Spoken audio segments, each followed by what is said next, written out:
नमस्कार, मैं अजीत सिन्हा आज पुनः कल की बात जो मैंने आप सभी के बीच रखी थी उससे आगे की बात आप सभी के साथ साझा करना चाहता हूँ। मेरे पास भावनाएं तो हैं मगर तकनीकी सुविधाओं की जानकारी एवं उसकी उपलब्धता का अभाव है।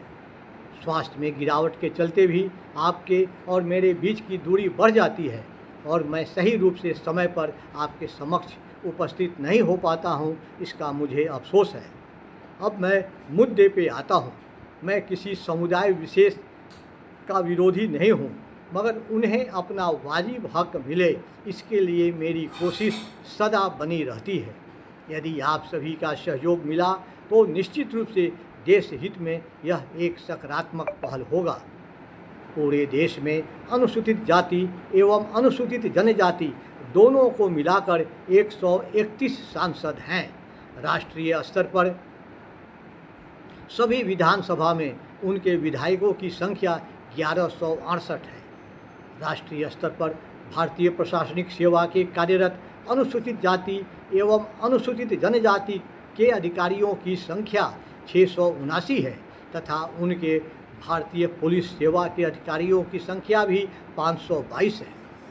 राष्ट्रीय स्तर पर एक committee welfare of scheduled caste and scheduled tribes भी बनी है जिसमें 10 सांसद सदस्य हैं जो सभी इन्हीं के समुदाय से आते हैं। यहाँ यह भी उल्लेख करना उचित एवं प्रासंगिक होगा कि अनुसूचित जनजाति के माननीय रामनाथ कोविंद जी भी राष्ट्रपति पद को सुशोभित कर चुके हैं। राष्ट्रीय स्तर के राजनीतिक क्षितिज पर अनुसूचित जाति के नेताओं में रामदास आठवले, वीरेंद्र कुमार, जीतन राम मांझी, एल मुरुगन, भोला सिंह, मायावती, चिराग पासवान एवं अशोक गहलोत सक्रिय रहते हैं। अनुसूचित जनजाति के नेताओं में हेमंत सोरेन, अर्जुन मुंडा एवं रेणुका सिंह आदि हैं। वर्तमान राष्ट्रपति महोदया भी इसी समुदाय से आती हैं। ऐसे व्यक्ति जो राजनीतिक एवं सरकारी अधिकारी के रूप में काफ़ी पहले से सक्रिय हैं, उन लोगों का रहन सहन का आर्थिक स्तर, पारिवारिक पृष्ठभूमि, राजनीति में आने से पहले उन लोगों की संपत्ति और आज की संपत्ति के बारे में विचार किया जाए तो बहुत बड़ा प्रश्न सामने होगा। समाज एवं सत्ता ऐसे लोगों को अभी तक क्यों झेल रही है? आज भी यह दोनों समाज काफ़ी उपेक्षित एवं गरीब हैं। उनकी शिक्षा एवं स्वास्थ्य काफ़ी दयनीय स्थिति में है।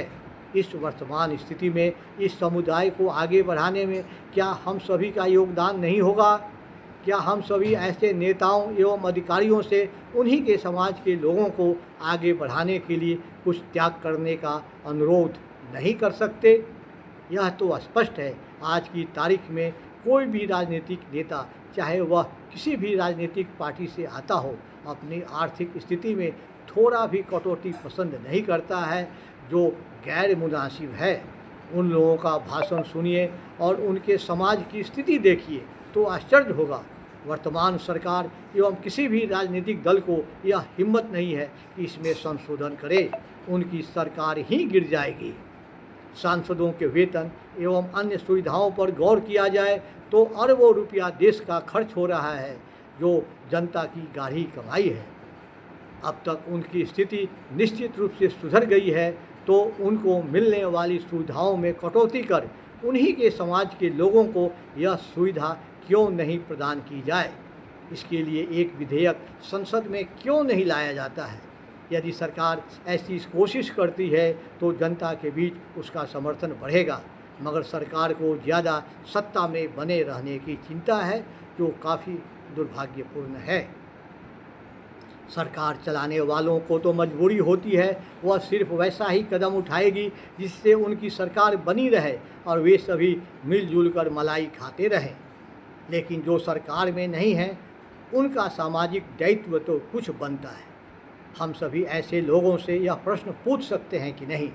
यदि हम सभी को आगे बढ़कर इस उपेक्षित समाज के बारे में थोड़ा भी सोचें तो संभव है कुछ बदलाव होना निश्चित है। इस गंभीर विषय पर देश की सबसे बड़ी अदालत सुप्रीम कोर्ट एवं हाल ही में उदय हुआ कॉकरोच जनता पार्टी का ध्यान भी नहीं जा पाता, जो दुर्भाग्यपूर्ण है। फिर मिलने की कोशिश करेंगे। आभार। अजीत सिन्हा।